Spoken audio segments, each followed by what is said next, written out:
चलो दोस्त, good evening और welcome to my channel board exam bye Kundan sir. Board exam bye Kundan sir के channel पे आपको पता है क्लास 10 का ऑल सब्जेक्ट का एकदम गर्दा उड़ रहा है। गर्दा उड़ रहा है, आई मीन अगर आपको कुछ भी नहीं पढ़े हो, एकदम पूरा एकदम भोंत से भोत हो, मतलब देखो लजाना शर्माने की बात नहीं। भोंत से भोत मजे कर आप बहुत देखो, पढ़ने में तेज और ना तेज या आपके सिचुएशन पर डिपेंड करता है। सब पढ़ने में तेज नहीं होता, कुछ होता है कि भगवान से ही आता है, बचपन से ही पढ़ने में तेज होता है। और हम लोग क्या है, हम लोग तो बिचबिचवा के आते हैं, ठीक है ना, आप लोग बिचबिचवा आते हैं। तो उसमें से कुछ नहीं पढ़े हो आप लोग, फिर भी कोई दिक्कत नहीं है, बस यहाँ पे आइए और आपको मैं गारंटी देता हूँ, अगर आप यहाँ पे डेली क्लास करते हो तो कम से कम 400 प्लस तो होगा ही। और थोड़ा मेहनत करके पढ़ते हो तो 450 प्लस, 450 प्लस। और पूरा मेहनत करके पढ़ते हो तो टॉपर कोई नहीं छीनने वाला है board exam by Kundan sir के चैनल पे। तो आज जो आपका लेक्चर है क्लास 10th का संस्कृत का क्लास चलने वाला है, जिसमें चैप्टर नंबर 2 है, जिसका नाम है पाटलिपुत्र वैभव। पाटलिपुत्र के बारे में हम इस चैप्टर में पढ़ने वाले हैं।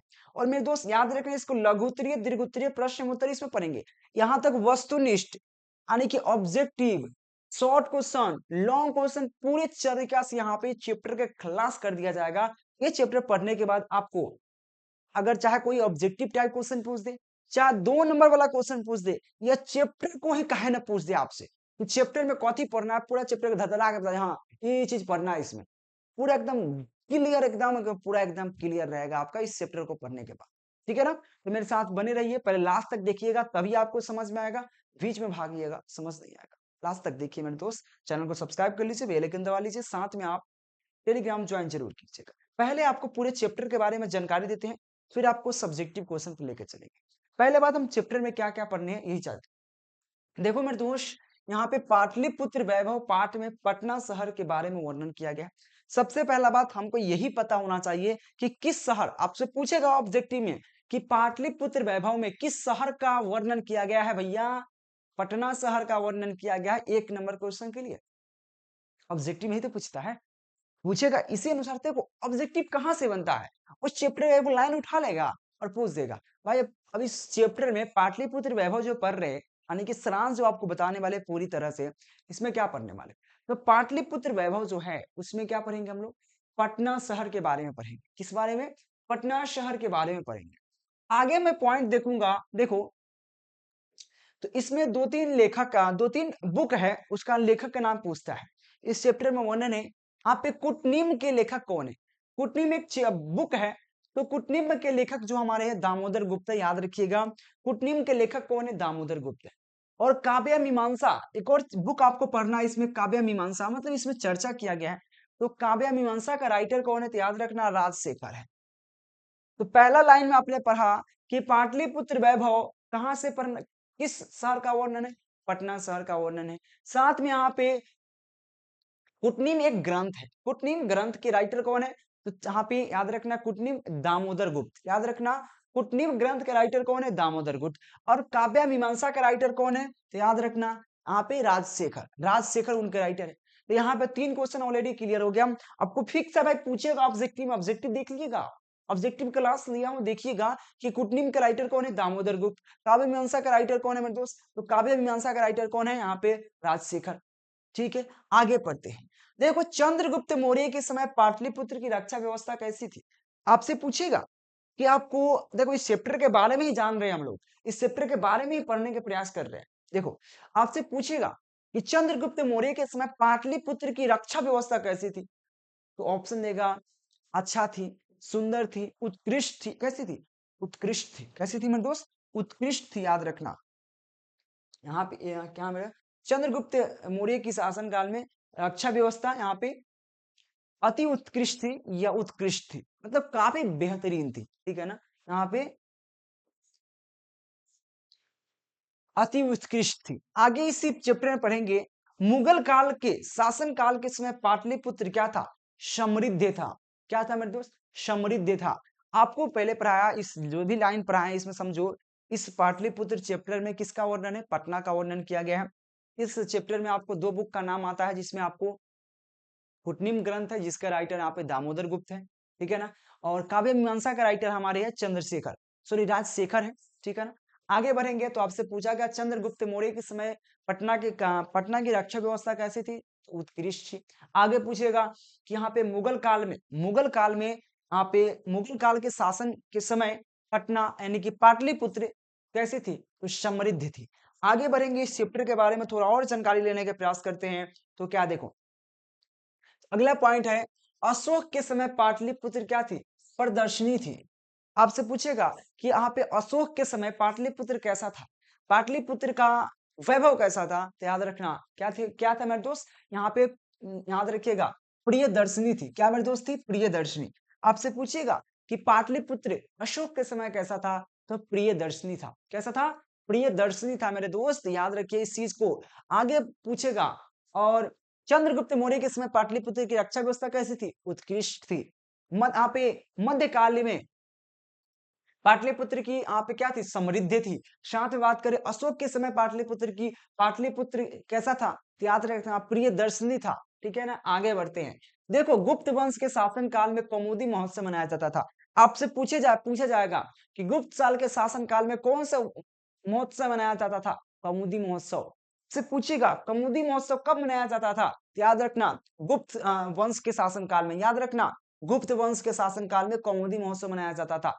उल्टा पूछ सकता है, सीधा पूछ सकता है, दोनों तरीका से, कि आपको गुप्त काल के शासन काल में कौन सा महोत्सव मनाया जाता था? तो कौमुदी महोत्सव मनाया जाता था। यह कौमुदी महोत्सव किसके शासन काल में मनाया जाता था? याद रखना चंद्रगुप्त मौर्य के शासन काल में आपको कौमुदी महोत्सव मनाया जाता था पटना में। और यह कौमुदी महोत्सव मेरे दोस्त आज के दुर्गा पूजा की तरह होता था। और आज के दुर्गा पूजा में जितना लोग दिल से, श्रद्धा से लोग दुर्गा पूजा मनाते हैं, उस समय चंद्रगुप्त मौर्य के शासन काल में कौमुदी महोत्सव उसी एकदम दिल से, हृदय से, एकदम धूमधाम से मनाया जाता था। तो मेरे दोस्त आगे हम इसी लाइन में बढ़ते हैं और इस चैप्टर के बारे में और कुछ जानकारी लेते हैं। अगला है, प्राचीन ग्रंथ में, यानी कि प्राचीन जो पुराना हमारा ग्रंथ है, तो प्राचीन ग्रंथ में पाटलिपुत्र को पुष्पपुर और कुसुमपुर भी कहा गया है। तो आपसे पूछेगा कि यहाँ पे पटना के कौन नाम है? ऑप्शन में अगर कुछ नहीं दो, कुसुमपुर, कुसुमपुर और पुष्पपुर भी नाम है। तो आपसे पूछेगा कि प्राचीन ग्रंथ में पाटलिपुत्र का क्या नाम है? तो कुसुमपुर और पुष्पपुर, ठीक है ना। कुसुमपुर और पुष्पपुर भी नाम है हमारा पटना का। देखो, पटना का नाम तो बहुत सारा है, ठीक है ना। और जैसे कि पटना का नाम पहले पाटलिपुत्र था, पाटलिग्राम था, ठीक है ना, कुसुमपुर था, कुशुमपुर था। कितना नाम है पटना का। साथ में और कुछ जानकारी मिलता है इसमें कि पाटलिग्राम कब हुआ, पाटलिपुत्र कब कहा गया, मतलब सबकी चर्चा किया गया है। तो याद रहे मेरे दोस्त कि यहाँ पे प्राचीन ग्रंथ में आपको यह भी याद रखना, कब? तो प्राचीन ग्रंथ में पाटलिपुत्र को हम लोग पुष्पपुर और कुसुमपुर कहा गया। तो आपसे क्वेश्चन किस प्रकार से कहेगा? कहेगा प्राचीन ग्रंथ में पाटलिपुत्र का क्या नाम है? तो कुशुमपुर या कुसुमपुर, पुष्पपुर, पुष्पपुर या कुसुमपुर, ठीक है ना। और चंद्रगुप्त मौर्य के समय कौन सा महोत्सव मनाया जाता था? कौमुदी महोत्सव मनाया जाता था। कौन महोत्सव? कौमुदी महोत्सव। कौमुदी महोत्सव किसके शासनकाल में मनाया जाता था? चंद्रगुप्त मौर्य के शासनकाल में। अशोक के समय पाटलिपुत्र कैसा था? अशोक के समय पाटलिपुत्र की कैसा था? तो याद रखना मेरे दोस्त, प्रियदर्शनी था। कैसा था?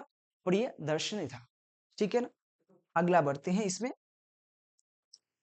वहां पे देखो, मध्यकाल में पटना को यहाँ पे पटंती भी कहा गया। देखो, एक और नाम आता है मध्यकाल में, पटना को यहाँ पे पटनेती भी कहा गया। लेकिन इसके बारे में उतना जानकारी नहीं है इस चैप्टर में। लेकिन मध्यकाल में पूछेगा कि मध्यकाल में पटना का नाम क्या है, तो पटना को पटंती भी कहा जाता था। तो मध्यकाल में पटना को पटनेती भी कहा जाता था, इसको भी याद रखिएगा, ठीक है ना। आगे है नगर की पटना में कौन सी देवी है? तो पटन देवी है। यानी कि नगर की यहाँ पे पटलिका देवी, यहाँ पे क्या है? पटन देवी है। आपसे पूछिएगा पटना में कौन सी देवी है? पटन देवी है। या नगर की पटलिका देवी कौन है? तो पटन देवी है। आपको ऑब्जेक्टिव में ऐसे क्वेश्चन करेगा, क्या है? पटन देवी। अगला बात हम बढ़ते हैं, जितना पढ़े थोड़ा सा रिविजन कर ले, थोड़ा सा रिवीजन कर ले। देखो, अशोक के समय पाटलिपुत्र क्या था? प्रियदर्शनी था। साथ में गुप्त वंश के शासन काल में मेरे दोस्त कौमुदी महोत्सव मनाया जाता था, ठीक है ना। आगे बात करते हैं, जो प्राचीन ग्रंथ में पाटलिपुत्र को कुसुमपुर और पुष्पपुर भी के नाम से जाना जाता है। आगे मेरे दोस्त हमारे पास होगा यहाँ पे, हाँ, मध्यकाल में पटना को पटनोती भी कहा गया। मध्यकाल में पटना को पटनोती भी कहा गया। आगे हमारा है कि वहां पे जो नगर की, जो पाटलिपुत्र की नगर है, वहां के पटलिका देवी, वहां पे पटन देवी है। क्या है? पटन देवी है। ठीक है ना? पाटलिपुत्र जो वैभव है उसमें पटना शहर की चर्चा किया गया। किस शहर की? पटना शहर की चर्चा किया गया। और आगे भी हमारे पास कुछ इसमें था, आपको बता देते हैं। ठीक है, चलिए। कुटनिम ग्रंथ के रचनाकार कौन है? याद रखना, कुटनिम ग्रंथ के जो रचनाकार हमारे क्या है? दामोदर गुप्त है। और साथ में कुटनिम ग्रंथ के रचनाकार कौन है? दामोदर गुप्त। और काव्य मीमांसा के रचनाकार कौन है मेरे दोस्त? तो याद रखना, राजशेखर है। क्या है मेरे दोस्त? राजशेखर। और बात करें चंद्रगुप्त मौर्य के समय, चंद्रगुप्त मौर्य के समय पाटलिपुत्र की रक्षा व्यवस्था कैसी थी? उत्कृष्ट थी। साथ में आपको बात करें मध्यकालीन या गुप्त गुप्त राज में, ठीक है ना, यानी सॉरी मुगल राज में या मुगल काल में पाटलिपुत्र की, यहाँ पे पाटलिपुत्र कैसा था? मुगल काल के शासन काल में के समय पाटलिपुत्र समृद्ध था। यह 2 बार पढ़ोगे, पूरे चैप्टर के बारे में जानकारी मिलेगी। अगला हमारा पास इसी में था, देखो अगला क्या है? पाटलिपुत्र। पाटलिपुत्र में सिख धर्म के 10वें गुरु गुरु गोविंद सिंह का जन्म हुआ है। और ये भी 2-3 तरह से क्वेश्चन पूछेगा, पूछेगा कि यहाँ पे गुरु गोविंद सिंह का जन्म कहाँ हुआ? तो पटना में। कहाँ हुआ? पाटलिपुत्र, पटना में। और या ये भी पूछेगा कि गुरु गोविंद सिंह सिख के कौन गुरु थे? तो 10वें गुरु थे। यहाँ पे 3-4 चीज है, क्वेश्चन क्लियर। यहाँ पे पाटलिपुत्र में सिख धर्म, याद रखना, सिख धर्म के 10वें गुरु, 10वें गुरु गोविंद सिंह जी का जन्म हुआ था। किसका जन्म हुआ था? तो आपको यहाँ 3-4 तरीका से कर सकता है क्वेश्चन। पहला क्वेश्चन कर सकता है कि गुरु गोविंद सिंह का जन्म कहाँ हुआ था? तो पाटलिपुत्र में हुआ था। ठीक है ना? गुरु गोविंद सिंह सिख के कौन गुरु थे? तो 10वें गुरु थे। कौन गुरु थे? 10वें गुरु थे। ठीक है, आपसे ये क्वेश्चन पूछेगा, काफी महत्वपूर्ण क्वेश्चन है। तो याद रखना, पाटलिपुत्र में सिख के 10वें गुरु गुरु गोविंद सिंह का जन्म हुआ था। ठीक है ना? अगला देखो, इसी में पटना के उत्तर दिशा में क्या है? गंगा नदी है। ठीक है ना? आपसे पूछेगा पटना किस नदी के किनारे बसा हुआ है? तो गंगा नदी के किनारे बसा हुआ है। पटना, जो गंगा नदी है, पटना के किस दिशा में है? तो उत्तर दिशा में है। यानी कि आपको जितना क्वेश्चन पढ़ाया जा रहा है, सभी के सभी पूछने वाले, ऐसे नहीं पूछ रहा। तो याद रखना, पटना किस शहर या पाटलिपुत्र किस नदी के किनारे बसा हुआ है? तो गंगा नदी के किनारे बसा हुआ है। और गंगा नदी शहर के पाटलिपुत्र के किस दिशा में है? तो उत्तर दिशा में है मेरे दोस्त। यहाँ पर चर्चा किया गया। तो पटना के उत्तर दिशा में, उत्तरी दिशा में गंगा नदी बहती है। ठीक है, आगे हम इस चैप्टर को बढ़ने थे और समझते हैं। देखो गंगा नदी के, और देखो गंगा नदी पर कौन सा पुल बना है? तो गांधी सेतु, गांधी पुल बना हुआ है। गांधी सेतु मतलब गांधी सेतु पुल बना हुआ है। पटना के जो गांधी मैदान, सॉरी, पटना के जो पटना जो है, पाटलिपुत्र है, उसके बगल में जो गंगा नदी है, गंगा नदी पे कौन पुल बना हुआ है? तो याद रखना, महात्मा गांधी सेतु बना हुआ है। महात्मा गांधी सेतु बना हुआ है, याद रखना, महात्मा गांधी सेतु बना हुआ है। और ये एशिया का सबसे बड़ा पुल है, याद रखना। गंगा के ऊपर एशिया का सबसे बड़ा पुल, गंगा के ऊपर एशिया का सबसे बड़ा पुल गांधी सेतु बना हुआ है। ठीक है, अगला है, पटना का इतिहास कितना वर्ष पुराना है? 2500 वर्ष पुराना है मेरे दोस्त। पटना का अब 2500 वर्ष पुराना है। पटना, यहाँ पे याद रखना, पाटलिपुत्र। याद रखना, पटना का इतिहास कितना वर्ष पुराना है? 2500 वर्ष पुराना है। ये भी आपको ऑब्जेक्टिव में पूछेगा। और यह तो इतना इंपॉर्टेंट क्वेश्चन है, सोच नहीं सकते हो कि पटना का इतिहास कितना वर्ष पुराना है? तो 2500 वर्ष पुराना है। आगे हम बढ़ते हैं और देखो यहाँ पे सरस्वती का कुल गृह कहाँ है? पाटलिपुत्र है। आपसे पूछेगा सरस्वती का कुल गृह कहाँ पे है? तो पाटलिपुत्र में है मेरे दोस्त, पटना में है। और ये क्वेश्चन आपसे पूछेगा। ठीक है, आगे बोलते हैं, बुद्ध के समय इसे पाटलिग्राम कहा गया। अब देखो पटना के अब नाम की बात आता है तो कब कौन कहा गया, याद रखिएगा। ठीक है ना? तो बुद्ध के समय पटना का नाम क्या था? पाटलिग्राम था। बुद्ध के समय पटना का नाम क्या था? पाटलिग्राम था। अब प्राचीन ग्रंथ में पटना का नाम क्या था? कुसुमपुर या पुष्पपुर था। कुसुमपुर या पुष्पपुर था। ठीक है ना? यहाँ तक मध्यकाल में पटना को क्या कहा गया? यहाँ पे पटंती कहा गया। क्या कहा गया मेरे दोस्त? यहाँ पे पटनोती कहा गया। पटनोती कहा गया मध्यकाल में। और बुद्ध के समय पटना का क्या नाम था? तो पाटलिग्राम था। ठीक है ना? बुद्ध के समय पटना का नाम क्या था मेरे दोस्त? पाटलिग्राम था। याद रखिएगा इस चीज को, पाटलिग्राम था। पटना का इतिहास कितना वर्ष पुराना है? 2500 वर्ष पुराना है। याद रखना, सरस्वती का कुल गृह कहाँ पे है? तो पाटलिपुत्र है। आप गुरु गोविंद सिंह के 10वें गुरु सिख धर्म के 10वें गुरु गोविंद सिंह का जन्म कहाँ हुआ? पटना में हुआ, पाटलिपुत्र में हुआ। और सिख के 10वें गुरु गोविंद सिंह सिख के कौन गुरु थे? 10वें गुरु थे। साथ में गंगा नदी कहाँ स्थित है? तो पाटलिपुत्र, पाटलिपुत्र में स्थित है। पाटलिपुत्र किस नदी के किनारे स्थित है? तो याद रखना पटना नदी के किनारे स्थित है। पटना नदी जो गंगा नदी है, गंगा नदी पे कौन सा पुल बना हुआ है? तो गांधी सेतु बना हुआ है। ये सब जितना क्वेश्चन मैं बोल रहा हूँ, सभी के सभी पूछा गया क्वेश्चन है और सभी के सभी ऑब्जेक्टिव और सब्जेक्टिव में ऐसे ही क्वेश्चन आएगा और पूरे चैप्टर के बारे में जानकारी मिल रहा है भैया। आगे देखो, बुद्ध भगवान ने पटना के विषय में क्या कहा? और देखो बुद्ध भगवान ने पटना के विषय में कहा भाई, क्योंकि वो ग्राम था, एक गांव था पटना। जब जन्म हुए थे तो बुद्ध के समय पटना का क्या नाम था? पाटलिग्राम था। क्या था? पाटलिग्राम। और पाटलिग्राम के बारे में बुद्ध भगवान ने क्या कहा? बुद्ध भगवान ने कहा यह आगे चलकर यह बहुत महानगर बनेगा। क्या बनेगा? महानगर बनेगा। और किससे? आग और पानी से इसका भय बना रहेगा। याद रखना, आग और पानी से भय बना रहेगा। वही कहा कि यहाँ पे बुद्ध भगवान ने पटना के विषय में क्या कहा? पटना का भविष्यवाणी में, पटना के भविष्यवाणी में महानगर बनेगा। ठीक है ना? यानी कि पटना भविष्य में, यानी कि जो बुद्ध भगवान ने कहा पाटना जो है, पाटलिग्राम जो है, क्योंकि पाटलिग्राम बुद्ध भगवान का समय था, तो पाटलिग्राम आगे चलकर भविष्य में महानगर बनेगा। क्या बनेगा? महानगर। परंतु इसे, परंतु उन्होंने एक बात चेतावनी दी, परंतु जल और अग्नि से हमेशा खतरा बना रहेगा। जल और अग्नि से यह हमेशा खतरा बना रहेगा पटना को, क्योंकि गंगा नदी के किनारे था और बार बार जल का भाई, गंगा नदी में उफान आएगा तो पटना नदी को तो डूबा, पटना को तो डूबे करेगा। इसीलिए उन्होंने कहा कि पटना जो है वो पटना हमेशा आग और जल के कहल से हमेशा परेशान रहेगा। तो कौन कहा? तो याद रखना मेरे दोस्त, आपसे पूछेगा भगवान बुद्ध ने क्या कहा पटना के बारे में? तो उन्होंने कहा अग्नि और जल से हमेशा इसको क्या रहेगा? कलह रहेगा, या आप कह सकते हो इसको खतरा रहेगा। ठीक है ना? और भगवान बुद्ध ने पटना के बारे में क्या कहा? तो यह आगे भविष्य में महानगर बनेगा। ठीक है? आगे देखो, पाटलिग्राम को, पाटलिग्राम को पाटलिपुत्र, देखो पाटलिग्राम जो पटना है, उसका नाम एक दो और है, बताता हूं। देखो पाटलिग्राम को पाटलिपुत्र, पाटलिपुत्र मिति भी, पाटलिपुत्र मिति भी और यहाँ पे लपुत्र मिति भी कहा गया। मतलब देखो पटना के नाम क्या क्या कहा गया? तो पटना जो है पाटलिपुत्र के नाम से जाना जाता था। ठीक है ना? लेकिन पाटलिपुत्र जब बेसिकली भी ग्रंथों में, ठीक है ना, तो जो ग्रंथ है पुराने ग्रंथों में, ठीक है ना, पुराणों में इसके लिए इसका चर्चा कुसुमपुर और पुष्पपुर भी है। ठीक है ना? और बुद्ध के समय पटना का नाम क्या था? तो पाटलिग्राम था।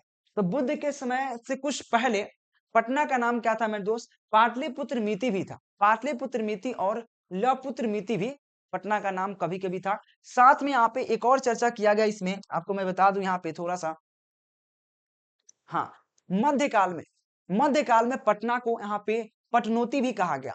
पटना को पटनोती भी कहा गया। पटना में कौन सी देवी है? तो पटन देवी है। ये जितना क्वेश्चन मैं आपको बता रहा हूँ, ये सभी के सभी क्वेश्चन क्या है मेरे दोस्त? पूछने वाले क्वेश्चन है और सभी के सभी क्या होते हैं और पूछे भी जाते हैं। चलो इसमें अब आगे क्वेश्चन बढ़ने के प्रयास करते हैं और आपको बताता हूँ। ठीक है? जितना बात आपको बताएं टोटल यहाँ पे क्वेश्चन आएंगे और टोटल ऑब्जेक्टिव क्वेश्चन में आपको पूछे जाएंगे। और साथ में बात करें सब्जेक्टिव की, सब्जेक्टिव में उसी से पूछेगा जैसे कि यहाँ पे पूछा गया पाटलिपुत्र वैभव का वर्णन करें।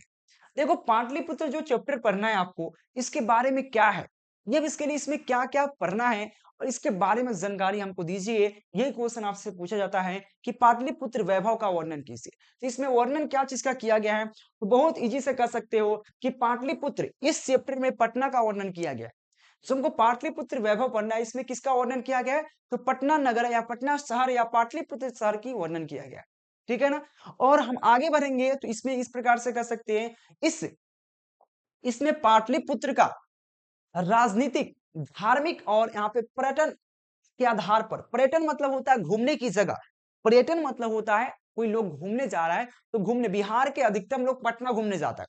अब देखना स्कूल से बच्चे लोग को पटना ले जाते हैं, राजगीर ले जाते हैं। देखो बिहार में घूमने वाला बहुत जगह है, लेकिन सबसे पहले सबका नजर में क्या आता है? पटना। भाई पटना घूमने जाना है। पटना में क्या क्या घूमने की जगह है? तो गोलगिरी है, प्रयालय है, तारामंडल है, बहुत सारा चीज है जो पटना में घूमने की जगह है। ठीक है ना? अभी पर्यटन स्थल भी बन चुका है पटना। तो ये कहा गया इस पाठ में पाटलिपुत्र का वर्णन, यानी कि पटना का वर्णन किया गया है, जिसमें अब पटना नगर का वर्णन है जिसमें पाटलिपुत्र का राजनीतिक, धार्मिक, पर्यटन के आधार पर क्या क्या महत्व बताया गया है। इसके महत्व क्या है जिसके बारे में बताया गया है, ठीक है ना। यहाँ तक विभिन्न वंशों की बात करें, चाहे अशोक की बात कर ले, चंद्रगुप्त मौर्य की बात कर ले, मध्यकाल की बात कर ले, उसका जितना वंश रहा सभी वंश का चर्चा इस चैप्टर में किया गया है। और सभी वंश में पटना का क्या क्या नाम था, यहाँ तक बुद्ध का भी बात आता है इसमें, जो बुद्ध भगवान हमारे हैं, ठीक है ना। बुद्ध का भी बात आता है। यहाँ पर गुरु गोविंद सिंह की बात इसमें चैप्टर में किया गया है। गुरु गोविंद सिंह जो सिख के 10वें गुरु थे, उनका भी इस चैप्टर में चर्चा किया गया है, ठीक है ना। तो कहा गया जो पाटलिपुत्र, यानी कि इसमें पाटलिपुत्र का राजनीतिक, धार्मिक और पर्यटन आधार पर क्या किया गया, महत्व को बताया गया। विभिन्न वंश, वंश मतलब होता है आप समझ रहे हैं, वंश। जैसे आपको पूछेगा किस वंश का है भाई, तो आपके दादा के दादा के पिताजी, आपके पापा, आपके पापा, पापा के पापा, पापा, मतलब इस प्रकार से वंश बनता है, ठीक है ना। तो विभिन्न वंशों के शासकों के समय पाटलिपुत्र की स्थिति को बताया गया है। हर एक वंश की स्थिति, चाहे आपको पूछेगा चंद्रगुप्त मौर्य के समय पाटलिपुत्र की कैसा व्यवस्था था, तो अति उत्कृष्ट था, ठीक है ना। अशोक के समय पाटलिपुत्र कैसा था, तो याद रखना अशोक के समय पाटलिपुत्र कैसा था, तो उस समय प्रिय दर्शनी था, काफी अच्छा था, बहुत सुंदर था, ठीक है ना। तो इसी के बारे में बताया गया है, यानी कि विभिन्न वंशों के शासकों के समय, शासक मतलब वहां के शासक राजा थे, शासन करते थे, तो शासकों के समय पाटलिपुत्र की स्थिति को बताया गया है, ठीक है ना। भगवान बुद्ध ने पटना के बारे में, पटना के बारे में भगवान बुद्ध ने क्या कहा, पटना के बारे में भगवान बुद्ध ने कहा कि यह ग्राम, ग्राम उस समय कहा जाता था, पटना का नाम उस समय क्या था, यानी कि भगवान बुद्ध के समय पटना का नाम पाटलिग्राम था। क्या नाम था, पाटलिग्राम। और पाटलिग्राम के बारे में भगवान बुद्ध ने कहा यह भविष्य में आगे चलकर, यानी कि भविष्य में क्या बनेगा, महानगर बनेगा, जो आज है महानगर। आपको बिहार का महानगर कौन है, पटना, बिल्कुल पटना है, सबसे बड़ा शहर बिहार का पटना है, ठीक है ना। और ऐसे महानगर भारत का पूछे तो जैसे मुंबई है, कोलकाता है, दिल्ली है, बेंगलोर, ये सब महानगर है, ठीक है। तो बेसिकली अभी जो कहा गया, भगवान बुद्ध ने पाटलिपुत्र के बारे में, पाटलिपुत्र के बारे में क्या कहा, यह भी इस पाठ में वर्णन है, यानी कि वह क्या कहा यह भी वर्णन किया गया है, ठीक है ना।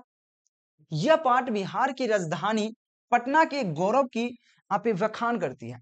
और यह चैप्टर जो आपको पढ़ना है, पाटलिपुत्र वैभव, यह बिहार की राजधानी पटना के गौरव का वर्णन करता है और हमको गौरव महसूस कराता है। ये पटना में क्या क्या है, इसी के बारे में पूरा पढ़ना था। और इसी के बारे में जितनी जानकारी आपको पाटलिपुत्र के बारे में जितना आपको पढ़ाया था, सब कुछ कुछ अपने इस तरीका से लिख दीजिए, काम हो जाएगा। अगला क्वेश्चन इस पैटर्न पे बन सकता है आपको, भगवान बुद्ध ने पाटलिपुत्र के बारे में क्या कहा। क्वेश्चन बन गया भाई कि भगवान बुद्ध ने पाटलिपुत्र के बारे में क्या कहा। देखो भगवान बुद्ध ने पाटलिपुत्र के बारे में कहा, पाटलिपुत्र के बारे में क्या कहा, तो देखिए इस प्रकार से लिखना है। भगवान बुद्ध ने पाटलिपुत्र के बारे में कहा कि यह गांव, यानी कि पाटलिग्राम भविष्य में महानगर बनेगा, लेकिन यह आग और जल से, यानी कि जल और अग्नि से इसका खतरा बना रहेगा। इन्होंने पटना के बारे में कहा। तो मैं डिफिनेशन लिखता हूं, भगवान बुद्ध के समय पाटलिपुत्र पाटलिग्राम के नाम से जाना जाता था, ठीक है ना, जाना जाता था। भगवान बुद्ध ने पाटलिपुत्र के बारे में कहा यह यह ग्राम मतलब यह गांव भविष्य में महानगर बनेगा, परंतु इसे अग्नि और जल से, अग्नि मतलब आग, जल से खतरा बना रहेगा। मैंने जो बताया वही बात है। देखो डिफिनेशन अपने तौर पे लिखा जाता है और हम लोग अपने तौर पे बताते हैं। तो मैंने आपको बताया जो भगवान बुद्ध ने पटना के बारे में क्या कहा, तो भगवान बुद्ध ने पटना के बारे में कहा कि भविष्य में यह ग्राम, यह गांव महानगर बनेगा, जो बहुत बड़ा शहर होगा, महानगर होगा। साथ में परंतु उन्होंने अग्नि और जल से यह शहर, यह गांव हमेशा खतरा से बना रहेगा। जी के जल से इसलिए कहा क्योंकि वहां पे जल की, जब महानगर बनता है तो वहां पे अग्नि का खतरा बना रहता है। आज से कुछ दिन पहले आपने सुना होगा कि देखो ऐसे भगवान बुद्ध ने कहा तो वो गलती तो नहीं कर सकते, क्योंकि भगवान बुद्ध को भी विष्णु का अवतार माना जाता है। अगर आप हिंदू हो, अगर आप सनातन धर्म हो, तो सनातन धर्म में बहुत सारी बातें बताया जाता है। तो पटना में आज से 2 महीना पहले जो पटना का जो रेलवे स्टेशन है, वहां बगल में एक होटल में आग लगा था। इसका रीजन क्या है, हो सकता है भाई उस समय जो भगवान बुद्ध ने कहा कि यह शहर हमेशा आग से और जल से तो प्रभावित हो सकता है, सबको दिख रहा है भाई कि बगल में गंगा नदी के पानी बढ़ेगा तो बाढ़ आएगा, ठीक है, वो तो सबको दिख रहा है। लेकिन अगिन का कैसे दिखेगा भाई? अगिन का दिक्कत होगा, महानगर में अगिन का दिक्कत होता ही है। जैसे कि आज से मैं बता 2 महीना पहले पटना का आप न्यूज़ सर्च कर लेना, देख लेना आप, ठीक है ना? तो न्यूज़ में आपको दिखा होगा कि जो पटना का जो रेलवे स्टेशन है उसके बगल में एक होटल है जहाँ पे आग लग गया था। भाई बड़े-बड़े शहर में आग लगना मुश्किल बात नहीं है, ठीक है? नामुमकिन मतलब छोटी-सी बात हो गया अब। वही कहा गया भगवान बुद्ध के समय पाटलिपुत्र पाटलिग्राम के नाम से जाना जाता था और भगवान बुद्ध ने पाटलिपुत्र के बारे में कहा कि यह ग्राम आगे चलकर भविष्य में महानगर बनेगा और क्या होगा यह शहर यह नगर हमेशा अग्नि और जल से खतरा से बना रहेगा, ठीक है ना? चलो अगला क्वेश्चन इस चैप्टर का क्या है मेरे दोस्त? क्वेश्चन है पाटलिपुत्र के पाटलिपुत्र के पर्यटन स्थलों का नाम लिखो। देखो पर्यटन मतलब घूमने की जगह, पटना में घूमने की जगह कौन कौन है से उसके बारे में लिखते हैं। देखो पाटलिपुत्र के पर्यटक स्थल मतलब पर्यटक स्थलों निम्नलिखित है, कौन कौन है?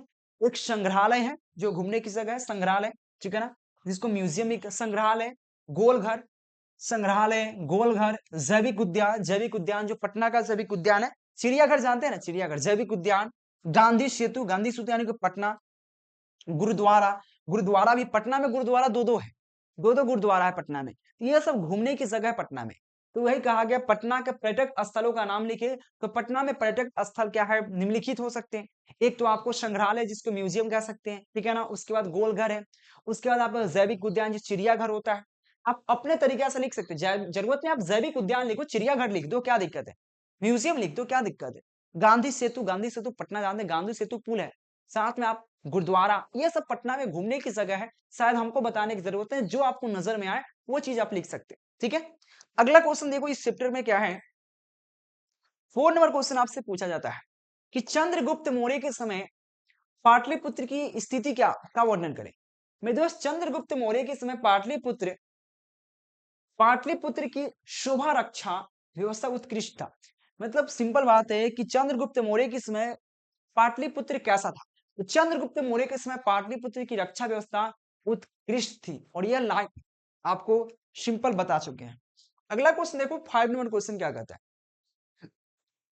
5 नंबर क्वेश्चन पढ़ने से पहले मैं आपसे रिक्वेस्ट करूंगा कि आप टेलीग्राम ज्वाइन कीजिए मेरे दोस्त। टेलीग्राम पे आपको पीडीएफ नोट्स मिल रहा है, साथ में इंपॉर्टेंट क्वेश्चन आंसर के लिए आप नंबर दिख रहा है, कांटेक्ट कर सकते हो। अगर आपके मन में भी बहुत कम पढ़ के अगर आप भी कुछ नहीं पढ़े हो, आपके मन में भी दिल में भी श्रद्धा है कि आप 400 प्लस कम से कम करें, क्योंकि 10th में 400 प्लस ट्रेंड बन चुका है, 400 प्लस कम से कम करना है, तो आपको एक 299 का कोर्स है उसको ज्वाइन कीजिए, मात्र 300 रुपया में ऑल सब्जेक्ट का, ठीक है ना, ऑल विषय का आपको क्लासेस दिया जाएगा, सबका पीडीएफ नोट्स दिया जाएगा, आपको पूरे एग्जाम तक हेल्प किया जाएगा, किस अनुसार से कब क्वेश्चन पूछे जाते हैं।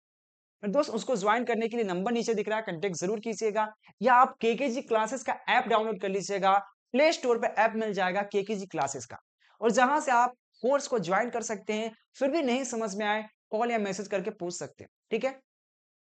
चलो 5 नंबर क्वेश्चन आपसे पूछा गया, पाटलिपुत्र के प्रत्येक वर्ष मनाए गए यहाँ पे उत्सव के बारे में चर्चा लिखी। देखो पाटलिपुत्र में कौन से उत्सव मनाए जाते थे इसके बारे में आपको जानकारी देना है।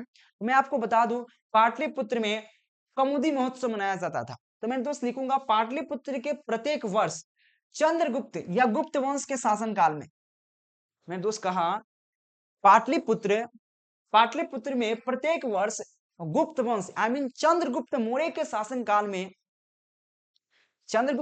शासन काल में शरद ऋतु में कौमुदी महोत्सव मनाया जाता था। और यहाँ पर एक और क्वेश्चन आपसे पूछेगा कि कौमुदी महोत्सव कब मनाया जाता था? कब मनाया जाता था? तो इसका आंसर दो हो सकता है, क्या? एक तो चंद्रगुप्त मौर्य के शासनकाल में, एक यह हो सकता है कि आपको शरद ऋतु में आपसे पूछेगा कि कौमुदी महोत्सव किस ऋतु में मनाया जाता था, तो याद रखना शरद ऋतु में मनाया जाता था। शरद ऋतु जिसको ठंडा को कहते हैं, ठंडा मौसम होता है, वो जाड़ा के दिन जानते हैं ना, वही होता है शरद ऋतु। तो शरद ऋतु में कौमुदी महोत्सव मनाया जाता था। तो पाटलिपुत्र के प्रतिवर्ष चंद्रगुप्त मौर्य के शासन काल में शरद ऋतु में कौमुदी महोत्सव मनाया जाता था। और यह क्या था? इस उत्सव में लोग दुर्गा पूजा की तरह ही आनंदित होते थे, ठीक है ना। जो अभी का दुर्गा पूजा है उस समय का क्या था? कौमुदी महोत्सव। अभी जितना लोग दुर्गा पूजा को देखकर आनंदित होते हैं और उसको प्यार जगता है और खूब श्रद्धा होता है घूमने का, मेला-वेला बहुत धूमधाम से मनाया जाता है। सेम उस समय चंद्रगुप्त मौर्य के शासनकाल में कमोदी महोत्सव मनाया जाता था। तो इस चैप्टर में जितना क्वेश्चन था आपको पूरे क्लियर हो चुका होगा।